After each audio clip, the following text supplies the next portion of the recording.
All right, good evening. Today we'll continue, or right now we'll continue with lecture 6, picking up with pKa's and strengths of acids and bases. And so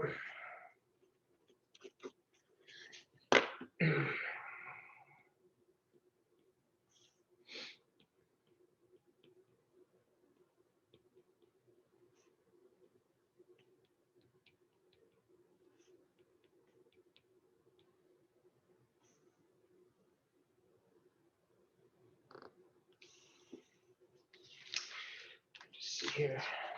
Okay, so in the previous lecture, we talked about,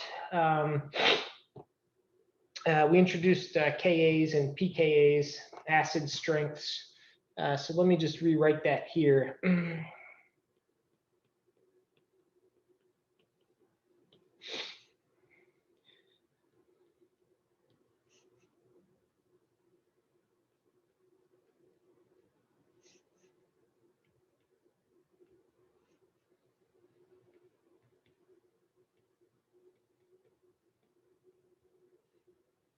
So we said that for the for a generic equilibrium where we've got some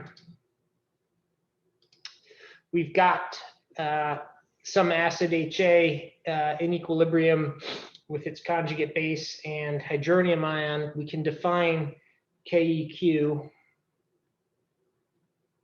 equals concentration of A minus H3O plus, concentration of HA, H2O, okay?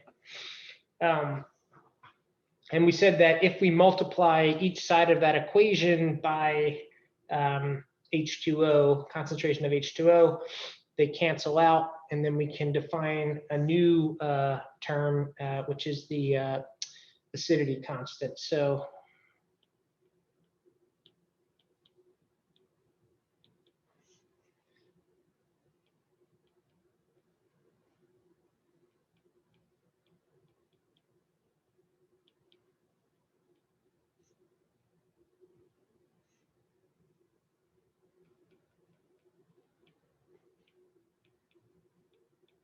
okay, so I just multiplied each side of the equation by concentration of water. Now they cancel on the right side, and we wind up with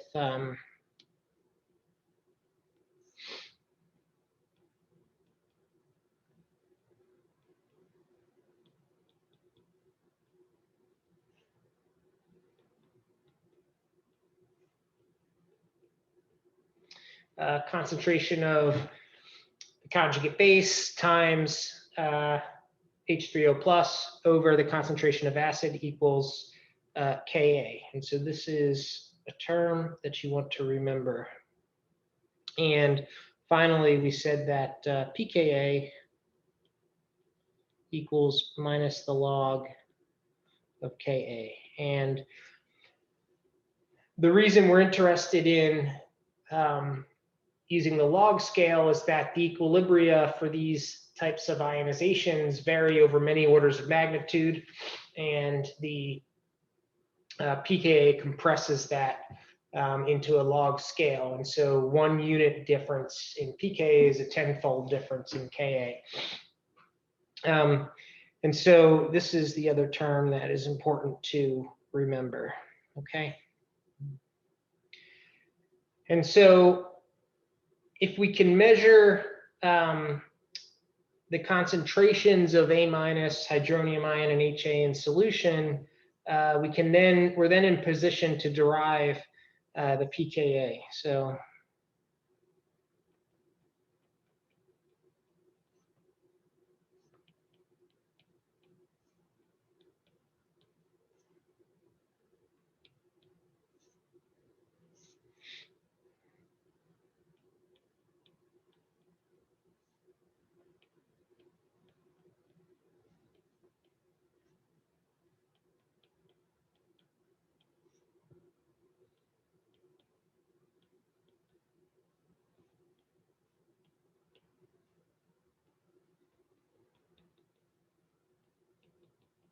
okay, So we'll give you a couple, I'm going to give you two examples of this so you can see the relationship very clearly, hopefully, between Ka and pKa. So the first is trifluoroacetic acid, so CF3CO2H. We can write an equation where that plus water is in equilibrium with CF3O minus plus hydronium ion. Okay, and so this is trifluoroacetic acid. And so if we can measure the concentrations of the various species in this equilibrium, we can express a Ka, and so that's been done. So Ka for this reaction equals 0.588. And so pKa then, of course, is simply minus log Ka, which equals minus log 0.588, which gives us a value of 0.23.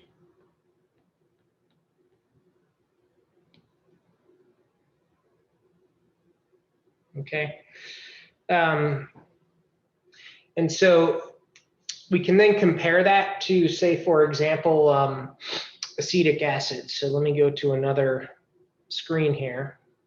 And acetic acid we've seen before.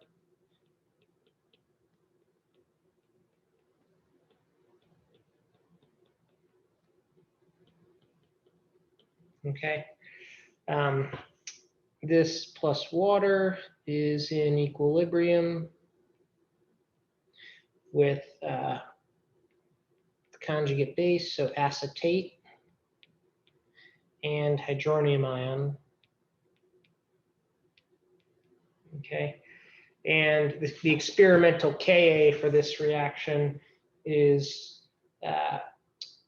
1.73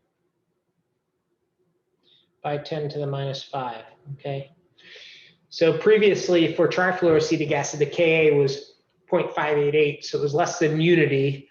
The starting materials, the reagents on the left hand of the equation were still favored. This one is much lower. It's 1.7 by 10 to the minus 5. So it favors the reagents on the left side of the equation much more strongly. And if you apply the P function to that, you get a pKa equals 4.76.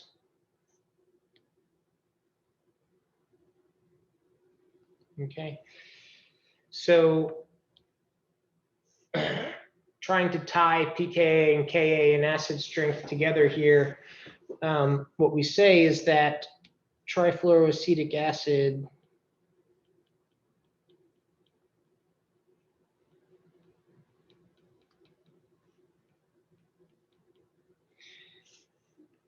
is a stronger acid than acetic acid.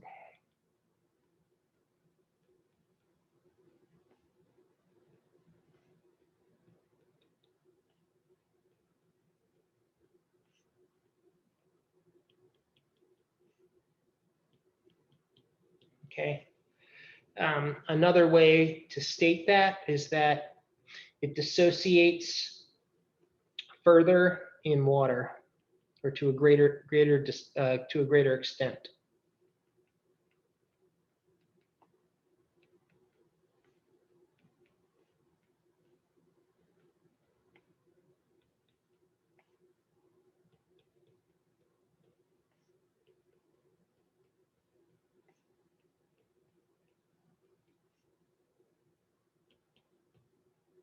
Okay, and so you can see that by comparing the Kas.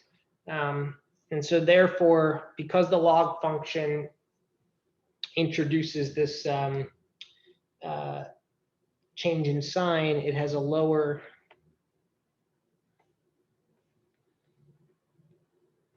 pKa. And then finally, oops, let me click.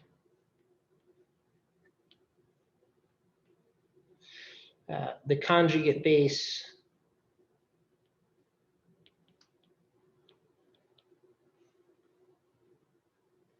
is more stable.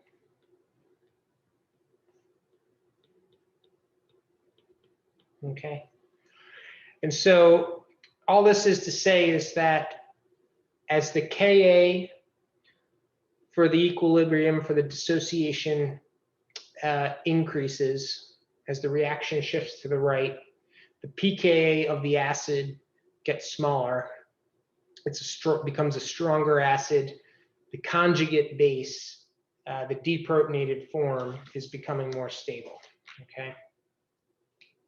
And so we just introduced the term stability, and that may ring a bell in terms of what's known as the Gibbs free energy. You probably should have learned that in general chemistry. We can relate the free energy of this dissociation directly to the pKa and the Ka. So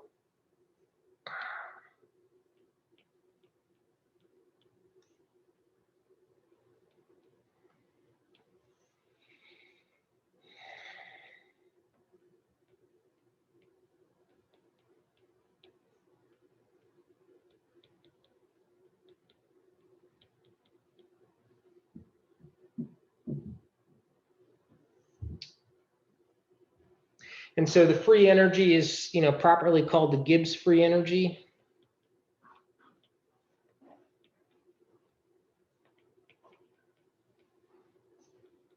And we typically write this as G, and because we're concerned with a reaction, we're going to talk about delta G. And we say that delta G is minus RT natural log of Ka, okay? And in this expression, R is the gas constant.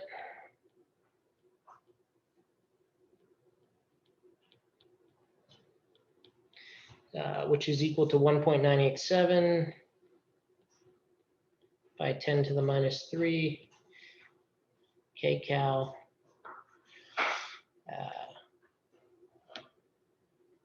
mole to the minus 1 Kelvin to the minus 1. And then T is going to be the temperature of the system in Kelvin.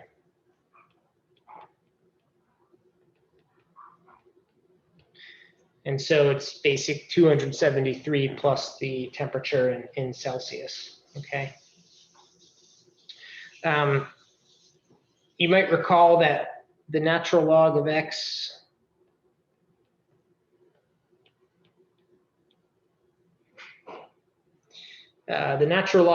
is equal to 2.3 log to the base 10 of X. And so we can rewrite this equation as delta G equals minus 2.3 RT log Ka. And so those are the two general expressions for the Gibbs free energy. I'll just box them here because they're important.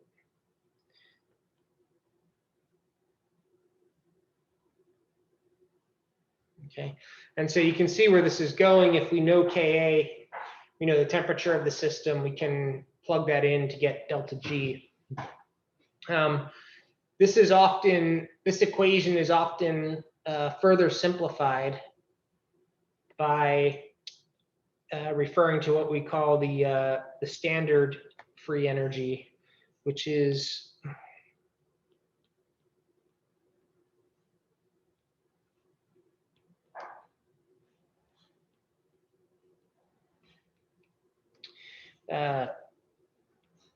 it's denoted with a naught, so delta G naught. And that knot tells us that we're at 298 degrees Kelvin and 1 atm of pressure. And so if you put all of the sort of constants and temperatures together, you get a simple equation, delta G naught equals minus 1.4 log K Ka. Oops.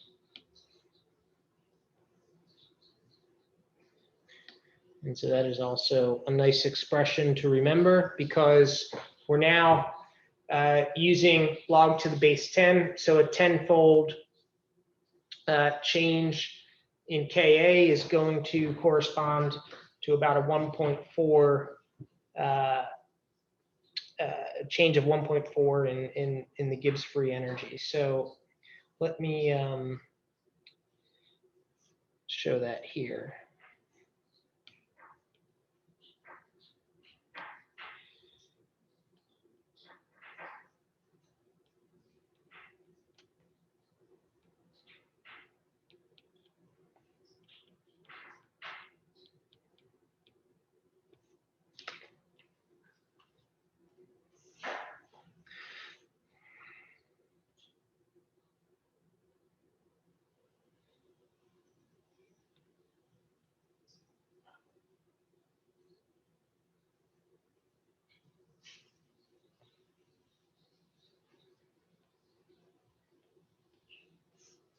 So for 10-fold changes in the Ka at standard pressure and temperature, the change in free energy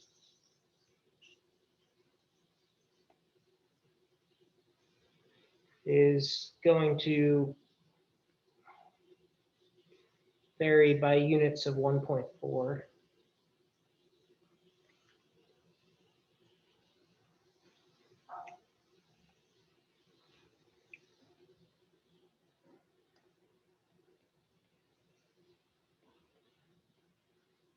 Okay. And so as the equilibrium constant becomes more positive, the free energy, the change in free energy becomes more negative. The system is losing energy. That's more favorable. And so you get a more favorable Ka. So